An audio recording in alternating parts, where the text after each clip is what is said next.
என்னடா தங்க மயிலு பூ பூன்னுட்டு இருக்கா பாரு தங்கம் இவ. என் தங்கம் என் பொண்ணு இப்பவே பேச ஆரம்பிச்சுட்டா பாரு. ஆமா மாமா, அங்க இருந்தப்ப ரெண்டுங்களும் ஒரே காய்ச்சல் அடிச்சுக்கிட்டு அழுதுகிட்டு என்னெல்லாம் அட்டகாசம் பண்ணிட்டு இருந்துச்சுங்க. இங்க வந்துட்டு பாருங்களேன் எப்படி சிரிச்சு விளையாடிக்கிட்டு இருக்குதுங்கன்னு. என் தங்கம் இது ரெண்டும் ஏறத்தம்படி. அதான் அப்பா வீட்டுக்கு வந்துட்டோம்னு ரெண்டுங்களுக்கு காய்ச்சல் எல்லாம் பறந்து போயாச்சு.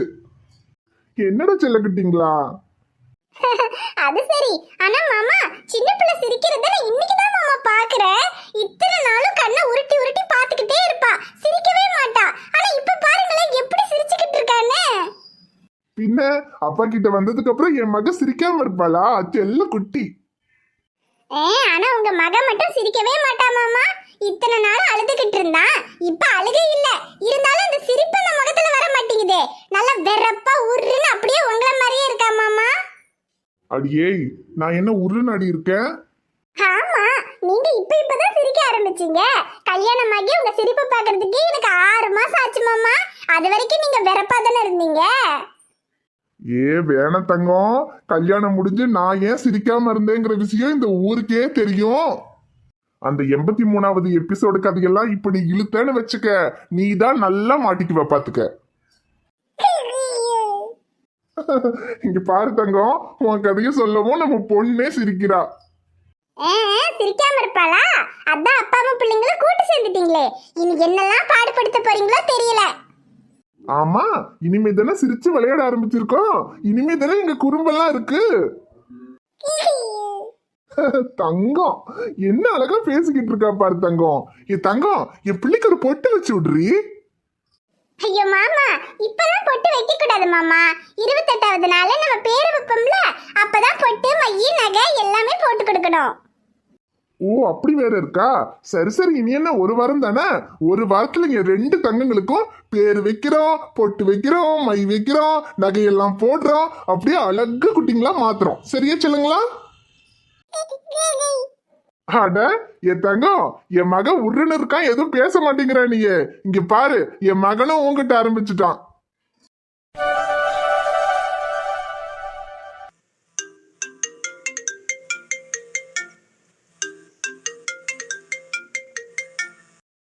ஹலோ, சிவா சொல்லுங்க. ஐயோ என்ன சிவா சொல்றீங்க? சரிங்க சிவா, நான் உடனே வந்துடுறேன். இருங்க, நான் இப்பவே வந்துடுறேன்.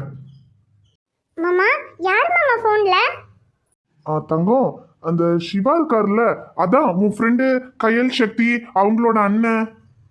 ஆமா மாமா. அவங்க வீட்டுல ஏதோ பிரச்சனையாமா. எல்லாரும் அங்க பஸ் ஸ்டாண்ட்ல இருக்காங்களா தங்கம். உடனே கொஞ்சம் வர சொல்றாங்க. என்ன ஏதுன்னு போய் பார்த்துட்டு வந்துடுறேன் தங்கம். ஐயோ என்ன மாமா சொல்றீங்க? நேத்து தானே கையிலோட மாமியார் இறந்துட்டாங்கன்னு சொன்னீங்க. ஐயோ ஆமா தங்கம், அவருடைய அம்மாக்கு வேற ஏதோ திடீர்னு நெஞ்சு வலின்னு சொல்லி இறந்துட்டாங்க அப்படின்னு சொன்னாரு. என்னால குழந்தைங்களுக்கு வேற உடம்பு சரியில்லை, பார்க்க கூட போக முடியல தங்கம். திடீர்னு அவர் ஃபோன் பண்ணிட்டு வீட்டுல பிரச்சனை, எல்லாரும் நாங்க பஸ் ஸ்டாண்ட்ல இருக்கோம், கொஞ்சம் வர முடியுமான்னு கேக்குறாரு. என்னன்னு தெரியல தங்கம். எதுவும் பிரச்சனை இல்லாம இந்த நேரத்துல கூப்பிட மாட்டாரு. நான் போய் என்ன ஏதுன்னு பார்த்துட்டு வந்துடுறேன் தங்கம். சரி மாமா, நீங்க போய் என்ன ஏதுன்னு பார்த்துட்டு வாங்க. சரி தங்கம், நீ பிள்ளைங்களை பார்த்துக்க, நான் வந்துடுறேன். சரி மாமா.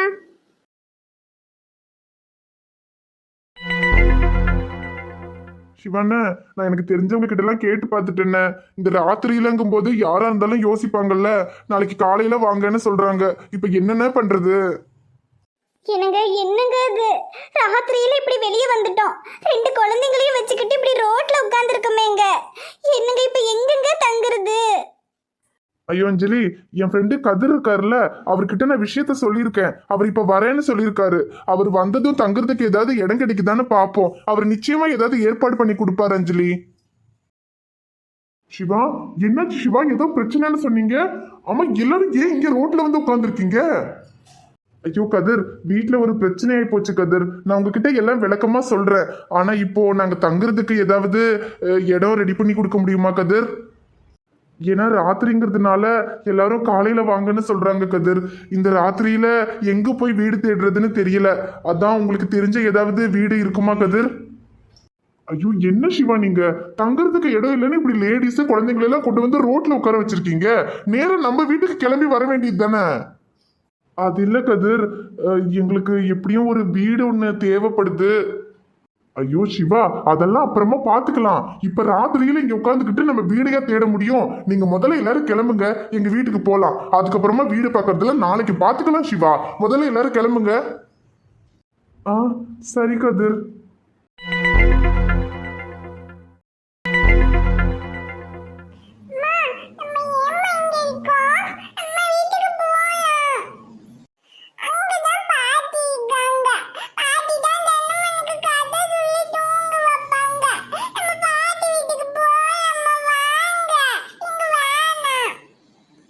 நிலாக்குட்டி இங்க பாருடா, அது நம்ம பாட்டி சாமி கிட்ட போயிட்டாங்கடா. பாட்டி நம்மளை பார்த்துக்கிட்டே தான் இருப்பாங்க, சரியா? பாட்டியை கேட்டு அழக்கூடாதும்மா. இங்க பாரு, அப்புறம் நம்ம இன்னைக்கு ஒரு நாளைக்கு இங்க இருக்கலாம், நாளைக்கு நம்ம வீட்டுக்கு போலாம், சரியா?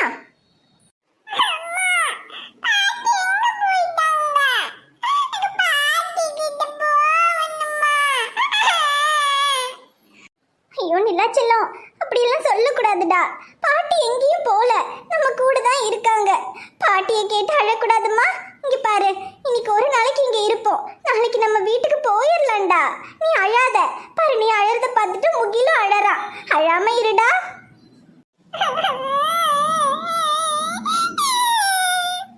என்ன அஞ்சலிக்காது, ரெண்டு குழந்தைங்களையும் சமாளிக்கிறதுக்கே ரொம்ப கஷ்டமா இருக்கு.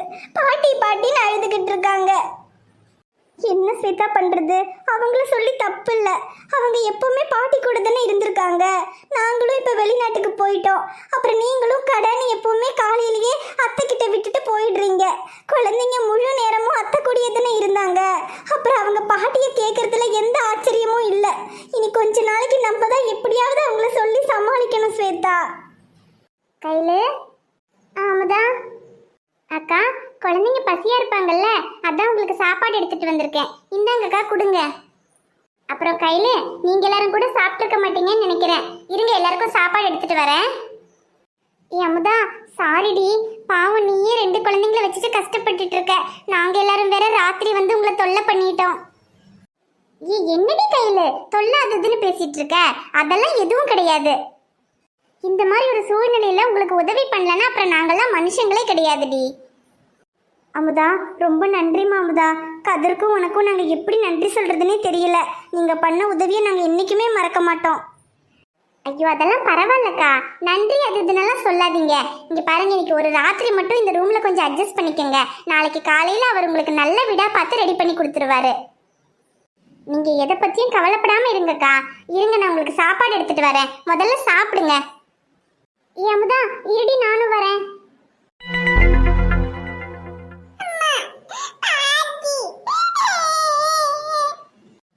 குட்டி இங்க பாருடா, சும்மா பாட்டி பாட்டின்னு அழுதுகிட்டே இருக்க கூடாதும்மா. இங்க பாரு, அம்மா சாப்பாடு ஊட்டி தரேன், நீயும் முகிலும் சாப்பிடுங்க.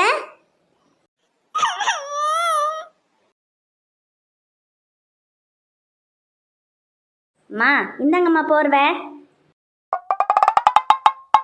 இட்டி மறவட்டும், என்னடி இது? உன் மகன் ஊர்ல உள்ளவங்களை எல்லாம் வீட்டுக்கு கூட்டிட்டு வந்திருக்கான்ட்டு உன்னை பெத்த தாய் என்ன இப்படி முற்றத்துல தூங்க வைக்கிற? அம்மா அதுக்கு என்னம்மா செய்யறது?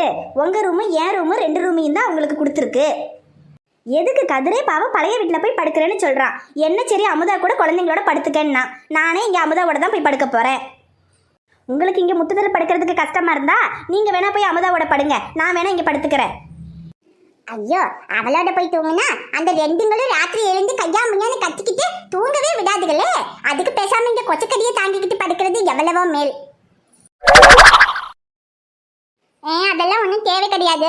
போ, நீயே போய் உன் மருமவளோட தூங்கு, நான் இங்கேயே தூங்கிக்கிறேன். சரிம்மா சரிம்மா. அப்புறம் இந்த பேன் போதும்ல, பேனில் காற்று வருதுல்ல? வருது வருது, போ.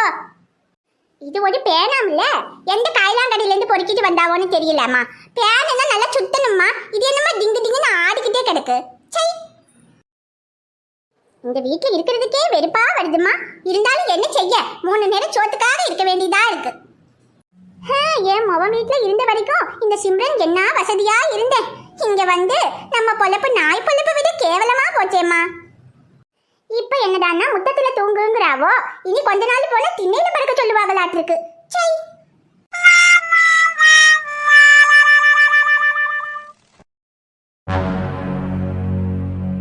என்ன சிவா சொல்றீங்க? உங்க அண்ணி இவ்வளவு மோசமானவங்களா? அம்மா இறந்த இப்படி ஒரு நிலைமையில கூட இப்படி நடந்துட்டு இருக்காங்க. ச்சே, என்னால நம்பவே முடியல சிவா. ஆமா கதிர், எங்களுக்கே அதான் ரொம்ப கஷ்டமா போயிடுச்சு. அப்புறம் எங்க அண்ணியோட குணம் எங்களுக்கு தெரிஞ்சதுதான். அதனால எங்களுக்கு இதுல பெரிய ஆச்சரியமெல்லாம் எதுவும் இல்லை. இருந்தாலும் அம்மா இறந்த துக்கத்துல இருந்தே நாங்கெல்லாம் இன்னும் மீளல. அதுக்குள்ள அவங்க எங்களை வீட்டை விட்டுலாம் போக சொல்லவும் அஸ்வின், சக்தி, நானு 3 பேருக்குமே ரொம்ப கஷ்டமா போச்சு. அப்புறம் அண்ணன் கூட ரொம்ப வருத்தப்பட்டாரு. ஆனா அவர் ஏதாவது எங்களுக்காக பேச போய் அப்புறம் அவருடைய வாழ்க்கையில எந்த பிரச்சனையும் வர வேண்டான்னு தான் நாங்க 3 பேரும் வீட்டை விட்டு வெளியே வந்துட்டோம். இல்ல சிவா, நீங்க பண்ணது சரிதான். ஏன்னா ஒரு கூட்டு குடும்பங்கிறது ஒரு அழகான தேன் கூடு மாதிரி. அது கலையாம இருக்கிற வரைக்கும் தான் அழகா இருக்கும். ஆனா அதுல ஒரு கல் பட்டுச்சுன்னா கூட அது கலைஞ்சிரும். அதுக்கப்புறம் அதுல உள்ள சலசலப்பு போகவே போகாது. அதனால இப்போ நீங்க வெளியே வந்தது எல்லா விதத்திலயுமே சரிதான். ஏன்னா திரும்பவும் நீங்க அங்க ஒன்னா இருந்தீங்கன்னா ஒரு பிரச்சனைக்கு மேல ஒரு பிரச்சனை வந்துகிட்டே தான் இருக்கும். அப்புறம் யாருக்குமே நிம்மதி இருக்காது. ஆமா கதிர், அதனாலதான் நாங்களும் வெளியே வந்துட்டோம். ஆனா ஏதோ ஒரு வேகத்துல வந்துட்டோமே தவிர எங்க போறது என்ன பண்றதுன்னு எதுவுமே தெரியல. ஏதோ நீங்க எங்களுக்கு கடவுள் மாதிரி வந்து உதவி பண்ணீங்க. இல்லைன்னா நிச்சயமா குழந்தைங்களை வச்சுக்கிட்டு நடு ரோட்ல ரொம்பவே கஷ்டப்பட்டிருப்போம் கதிர். ஐயோ சிவா, கடவுள் அதுன்னு பெரிய பெரிய வார்த்தையெல்லாம் சொல்லாதீங்க. இந்த உதவி கூட பண்ணலைன்னா அப்புறம் மனுஷங்களா இருந்து எந்த பிரயோஜனமும் இல்லை. இங்க பாருங்க, நீங்க எத்தனை நாள் வேணா இங்க தங்கலாம். எங்களுக்கு எந்த பிரச்சனையும் இல்லை. இது உங்க வீடு மாதிரி நினைச்சுக்கோங்க சிவா. ஐயோ இல்ல கதிர், நாங்க ஒருத்தர் 2 பேரா இருந்தா கூட பரவாயில்ல. நாங்க இத்தனை பேரும் இங்க தங்குனா அது அவ்வளவா நல்லா இருக்காது. எங்களுக்கு எங்கேயாவது ஒரு வீடு ஒன்று ரெடி பண்ணி கொடுங்க கதிர். நாளைக்கே வேணும். ஒரு 2 ரூம் இருந்தா கூட பரவாயில்ல கதிர். ஐயோ என்ன சிவா, நீங்க எப்படி இருந்தவர் 2 ரூம் இருந்தாலும் போதும்னு கேக்குறீங்க. மனசுக்கே ரொம்ப கஷ்டமா இருக்கு சிவா. சரி, என்னத்துக்கு? எங்க பழைய வீடு இங்க சும்மா தான் இருக்கு. ஒரு ஹாலு, கிச்சனு, 2 பெட்ரூம் இருக்கு. உங்களுக்கு ஓகேனா அங்கேயே தங்கிக்கோங்க சிவா. எதுக்கு சும்மா தேவையில்லாம வேற வீடெல்லாம் பார்த்துக்கிட்டு? நம்ம எல்லாரும் இங்க ஒன்னாவே இருக்கலாம் சிவா. ஐயோ இது போதும் கதிர். ரொம்ப நன்றி கதிர். நிச்சயமா இந்த உதவியை நாங்க மறக்கவே மாட்டோம். ஐயோ அதெல்லாம் பரவாயில்ல சிவா, நீங்க ஒன்றும் கவலைப்படாதீங்க. எல்லாம் சரியாயிடும். அப்புறம் நாளைக்கு காலையில அந்த வீட்டுல எல்லாம் உங்களுக்கு சரி பண்ணி கொடுத்துடுறேன். சரி கதிர். வணக்கம் நண்பர்களே, எல்லாரும் எப்படி இருக்கீங்க? நிச்சயமா நலமா இருப்பீங்கன்னு நம்புறோம். இந்த வீடியோ உங்களுக்கு பிடிச்சிருந்தா மறக்காம வீடியோவுக்கு ஒரு லைக் போடுங்க. வீடியோ எப்படி இருந்துச்சுன்னு மறக்காம கமெண்ட்ல சொல்லுங்க.